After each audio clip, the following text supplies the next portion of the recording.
30 days weight loss சேலஞ்சோட டே 4 இன்னைக்கு காலையில empty ஸ்டமக்ல wait வந்து செக் பண்ணிட்டு அதுக்கப்புறமா எம்டி ஸ்டமக்ல வந்து ஜீரக தண்ணி தான் வந்து குடிக்கிறேன். அப்புறம் காலைல பிரேக்ஃபாஸ்ட்டுக்கு அவல் உப்புமா நிறைய வெஜிடபிள்ஸ் போட்டு அதில் கூட பீனட்ஸும் போட்டு சூப்பராக வந்து சாப்பிட்டாச்சுங்க. இதோட ரெசிபி வந்து யூடியூப் சேனல் லாங் வீடியோவில் இருக்குது பாருங்கள், செம்ம எம்மியாக இருக்கும். அதுக்கப்புறமா ஒரு 11 மணிக்கு மேலே வந்து ஒரு 2 ப்ளம்ஸ் பழம் வந்து சாப்பிட்டேன் நான், சும்மா ஸ்நாக் மாதிரி. சரிங்களா?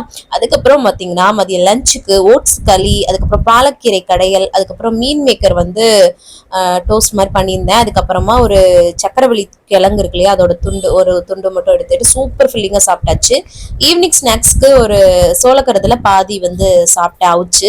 அப்புறம் நைட் டின்னருக்கு வந்து கருப்பு கவனி கொள்ளு கஞ்சி 6:30 to 7 வந்து சாப்பிட்டுருவேன். நிறைய தண்ணி குடிங்க சரிங்களா?